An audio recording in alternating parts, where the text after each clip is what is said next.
Previously on the Wheel of Time. So I've been having some really bad dreams lately. Is it the one with the Murdrall in the box that you gotta keep winding up until it pops out and eats your eyeballs? No, not this time. Why did you have to remind me of that? I'm having dreams that the Dark One is at the eye of the world and he's vulnerable. So we need to attack him now, I decided. And you don't think this is manipulation for the Dark One to set a trap? What? No, that's stupid. What you're gonna do is you're gonna take the dragon, you're gonna walk him over there, and you're gonna chuck him at the Dark One's prison, like a ragdoll. But I don't know which of the 5 is the dragon yet. Oh, that's fine. Just take all of them and just slam dunk them on the prison, and we'll see what happens. Slam dunk. Okay, I got it. But the dragon hasn't even been trained in their powers yet. And what if your dream is wrong? Don't be a doubting Marilyn. Doubting is the first step towards surrender to the dark. That is true. Hey Matt, the gate's gonna close. You should probably come over here. Maybe he can't hear us. Maybe you should try phoning him. Okay. Matt! Hello, Matt speaking. Hey Matt, it's Rand. I'm right over here, and Matt, the gate's gonna close. You should probably hurry up. It's kind of a bad connection. I can't. He says there's a bad connection. He doesn't know what we're saying. I can't. Matt, no. Okay, it went to voicemail.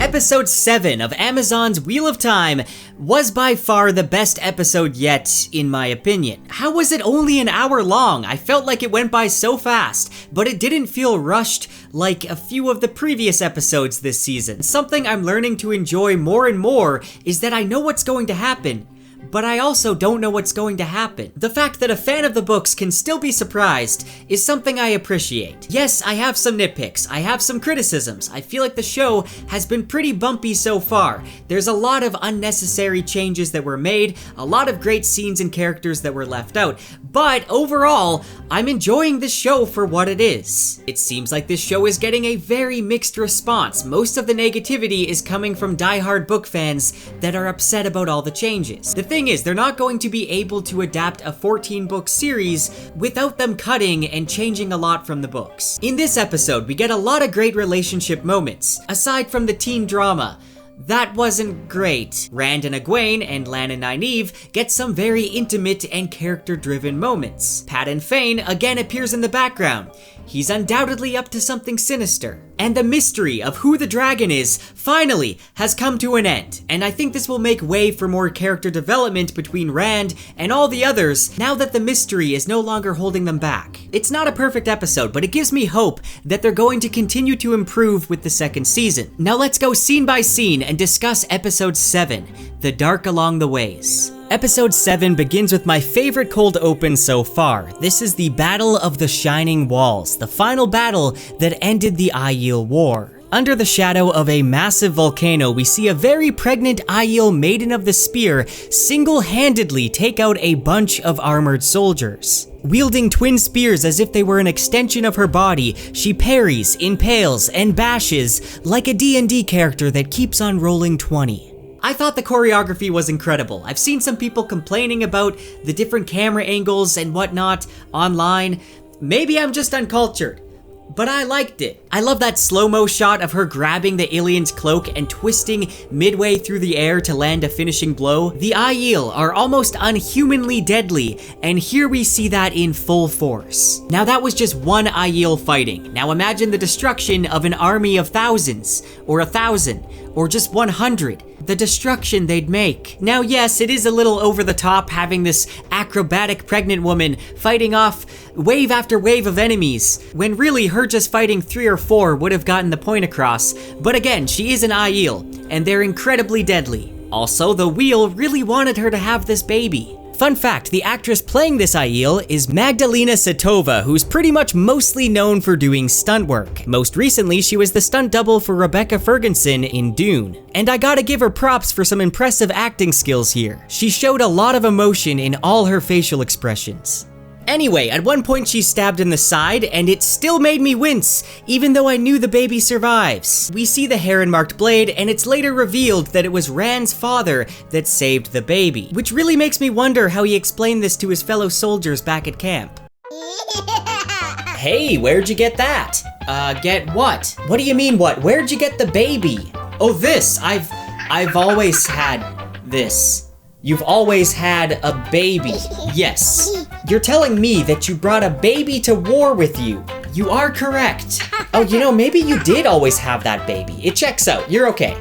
And of course, this newborn baby is Rand al'Thor, who by the end of the episode we learn is the Dragon Reborn, fulfilling the prophecies of him being born on the slopes of Dragonmount.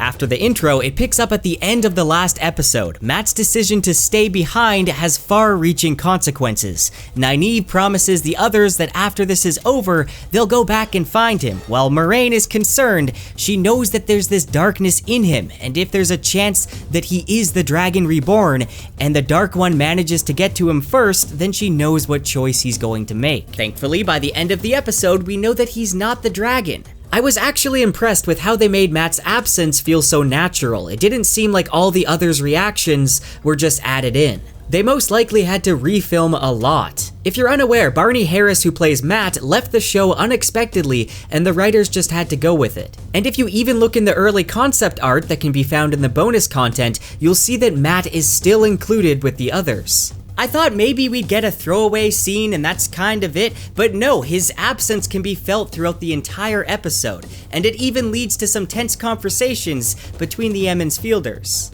Okay, let's talk about the Ways for a moment. The Ways is a world created by channelers that's connected to the primary world through waygates. For mysterious reasons, the Ways are now dark, but once they were a paradise of light and lush vegetation for the nature-loving Ogier. Now, I really love the dark, creepy atmosphere here. If you've ever played Divinity 2, this reminds me of the Hall of Echoes 100%. By the way, you should play that game if you haven't. It's amazing. Loyal mentions that channeling in the Ways is pretty much a death sentence because it will draw the attention of Machin Shin, which in the old tongue means black wind. It's a supernatural force that lurks in the darkness and consumes the sanity of any living thing. I love how at one point Loyal is asking for patience and Rand's response is like, if he's asking for patience, we're all gonna die. I also enjoyed the subtle flirting between Lan and Nynaeve, even though they're in this very dark and scary place. Now Perrin, at the very back, notices a guidance stone that's been defaced as if someone tried to destroy it. Lan notices there's something following them, spooky, we don't know what it is, and then later in the night, Egwene is awoken by whistling. The same whistling we've heard in previous episodes, so we know a certain someone is nearby. A Trolloc appears and someone channels, yeeting it over the edge, and it turns out the Ways have become a conduit for the Trollocs. And other friends of the Dark One. In a flash of light, we see the long-forgotten peddler, Padan Fain, standing there in the dark. Machin Shin washes over them, and they're all haunted by voices in their head that play up all their greatest fears and regrets. Well, everyone besides Loyal. He kinda gets forgotten later on in the episode too. Egwene doesn't love you as much as you love her, Rand. You killed your wife because you love Egwene, Perrin. You're wrong about the prophecies and you'll lead them all to their death, Moiraine. With Perrin, we learn that he secretly has feelings for Egwene, which I'll talk about later on. It tells Nynaeve that she can't protect her friends, and then she has another Super Saiyan moment where she explodes with power. They eventually make it out of the Ways, all looking very worn out and emotionally hurt after dealing with the Black Wind, wounding their confidence. But wait, we later see that Padan Fain is following them. In the bonus content, if you go to the episode stills, I found there's some images of Padan Fain with an Avendasora leaf, which confirms that channeling isn't the only way to open the Waygate, something I was wondering about in the last episode. This barren, deserted landscape they arrive in plays host to the fortress city of Fal Dara, the last bastion against the Blight. I really like the design of Fal Dara. I think they pulled the look from Star Forts or Bastion Forts, which are built to give better defense against cannonballs and offer better protection and better views of the battlefield for those inside the fort. You can see this design all over the place, even on the Statue of Liberty. Basing the design off of these military forts makes it seem real, like it's actually built for the purpose that it's intended for. And I like that. The city is also the adopted hometown of Lan, who we learn is the heir to a kingdom that fell to the Blight when he was an infant. So they welcome Lan with honor, but as for Moiraine, they are very defensive since they don't want the White Tower's influence in their ruling. But then Moraine's like, no dude, that's not it. I came to warn you that there are Trollocs in the Ways. You might want to do something about your Waygate. It was not an enjoyable time. Moraine then talks with the ruler's sister, who we learn wasn't accepted, but was never able to become a full Aes Sedai. Women who are not strong enough to pass the Aes Sedai test are sent away from the tower. She wants this woman to pass along a message to Tar Valon to send the Red Aja after Mat. Which, wow, that's a little bit extreme, but from her perspective that makes sense, because if he is the dragon and he falls into the wrong hands, it could pretty much be the end of humanity. I feel like this really raises the stakes and actually makes me excited to see where things pick up with Mat in season 2. So I'm actually kind of liking that this is different from the books, because now I really don't know what to expect. On their way to the bar, Perrin thinks he sees Padden Fane, but that's impossible. He should have died back in the Two Rivers. When they arrive at the bar, Moraine speaks with the bartender named Min, who is a seer. Now, the ability to read the pattern is very rare, but seers are able to get glimpses of auras or images around an individual, and sometimes they can interpret these and sometimes they can't. Now, the casting for Min is really great. I think the actress perfectly captures her mannerisms and behavior in just the 2 scenes that she's been given. Though she seems to be holding back a bit, she shares with Moraine what she sees on the Emyn Fielders. With Perrin, she sees glowing wolf eyes and blood running down his chin, and with Rand, he's cradling a baby. A baby. That's interesting. I don't really know what this means. On the girls, she sees a white flame and a ring of gold, but for some reason it doesn't really show us this, which I thought was kind of odd. Anyway, she states that they're all linked together, and the show hasn't really explained what ta'veren means yet, but I'm sure we're gonna get that info pretty soon. And she also warns Moraine that the Amyrlin is going to be her downfall. Maybe it wasn't a good idea to listen to the Amyrlin's dreams and head to the Eye of the World. I guess we'll see. The interaction between the Emyn Fielders is one of my favorite things. I love how Perrin is describing the way of the leaf to Rand, and Rand's like, they don't eat chicken or beef? No fish? Honestly, a show as vast as The Wheel of Time would do so good with like 15 episodes per season. Not 8. We'd have so many more bonding moments like this, and I feel like Amazon and Netflix have been doing a huge disservice to all their new fantasy series that they're giving a low episode count per season. It's the reason why a lot of new fantasy shows are not doing as good as Game of Thrones or Outlander. Later in the evening, Nynaeve calls Moraine out on her crap, and Moraine tells them that whoever isn't the dragon and goes to the Eye of the World will surely die there and be ground to dust between 2 forces of nature. I'm not sure why she believes this is a fact. Maybe just to raise the stakes. Also, Perrin points out that what if she's wrong and Mat is the dragon? But then Moraine just sort of says that doubt is the first step to surrendering to the Dark One, which is a pretty bad argument. It's basically saying not to doubt because that's evil. Now follow me to your deaths. She leaves, and then we get some drama. Egwene is dead set on going to the Eye of the World. She thinks that if there's a chance that Moraine is right, then it will be worth it if it means saving the world. And this very much matches up with Egwene in the books. She'll do anything to save the world. Then Rand gets mad at Egwene for thinking poorly of Mat, I guess. I don't know, it seemed pretty melodramatic to me. It kind of feels like forced drama. Rand is getting pretty emotional here, but it could be the madness already at work in him, or it could be that he's being a jerk to try and push his friends away to protect them, which is something we see him do in the books. Perrin sticks up for Egwene when Rand's being rude to her, and then Nynaeve chimes in and tells them to stop fighting over her like she's something to be won. This reveals that Perrin has had feelings for Egwene, and it causes Rand and Perrin to almost swing fists. So yeah, there's a love triangle now, and I've seen some people online say that they feel like this came out of nowhere and that they hate this change, but it didn't really come out of nowhere. There was quite a bit of moments that hinted at this, even just the way that Perrin kind of looked at Egwene every once in a while, especially when they're traveling with the Tinkers, where you can tell that he might have a little crush. Also in episode 1, we learned that Perrin's wife didn't go to Egwene's celebration, probably because she knows how her husband looks at her. And when Nynaeve catches Perrin looking at her, she says, "Shouldn't you go home to your wife?" So this didn't really come as a big surprise to me. Also in the books, it is kind of hinted at that Perrin might have feelings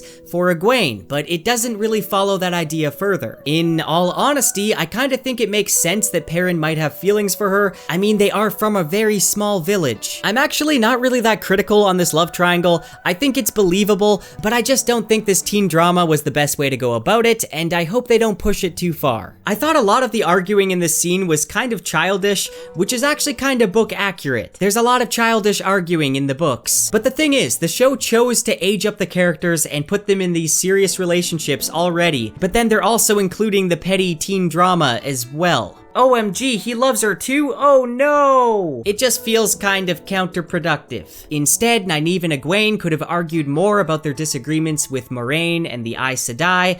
I don't know. Then we see Nynaeve is nervously stalking Lan. Lan is having dinner with his adopted family and she's just sort of peeking in, noticing he's good with children, making sure he's good husband material, and all that. I do really like the show Lan, but it's moments like this that make me realize this is a completely different character than in the books. One moment she's watching him through a window, and then the next, he straight up teleports behind her. I actually laughed when I saw that. It just seemed like awkward editing or something. They wanted to show him using his warder tracker skills, but like he literally teleported behind her. That's not how this works. Anyway, their romance finally picks up when Nynaeve makes a move and walks in to see his scars and his muscles, and they share a little smooch. And Moraine knows what else. I am invested in their relationship. I think they're cute together. I like this sort of hesitant, awkward chemistry they got. I'm all for Nynaeve. I like how their romance is built up so far. Let me know your thoughts in the comments. Then we see Egwene walk up to Rand and be like, hey, I waited in my room for an hour for you to come apologize. And then they share this really great moment. He says that she should go to the tower and become an Aes Sedai, and he even says that he'll go with her and become her warder. Which sadly we know that's an impossible thing later on since we find out he's the Dragon Reborn. I kind of feel like I need more moments like this between them to help me buy their romance. Okay, after Lan tells his story about how he's an heir to a fallen kingdom, and Nynaeve shows some jealousy towards Moraine, then Rand awakes in the night, and we get a flood of information. We get a flashback of him carrying his father to the village during the Trolloc attack, and learning that he's actually adopted. This was something I really wanted to see in episode 1, so I'm really happy that they did include this in the show. We see him breaking the door open with added effects, and a glimpse at what really happened in the ways, and you can even see the corruption in his weave. Machin Shin was telling him that he always knew deep down that it was him and that he cannot escape his fate. Finally, the mystery of who the dragon is over. All of this information has been held back from the viewers, but we get it all at once. Some people might think it seemed rushed, but I actually kind of love how this reveal played out. Rand not wanting to come to terms with the fact that he's the dragon and hiding it from everyone is very much how he is in the books.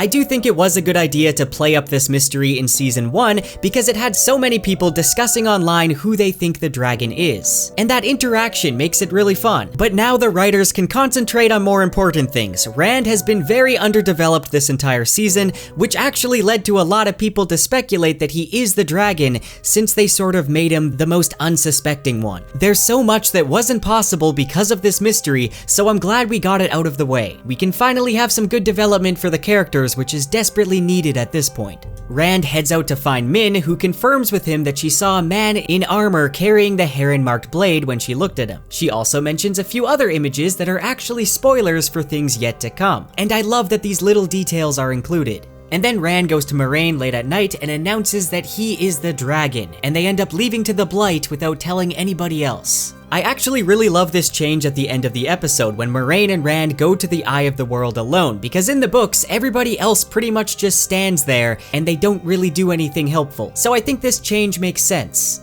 Also, Rand pushing his friends away so he can take responsibility and not put them in danger is basically his defining characteristic.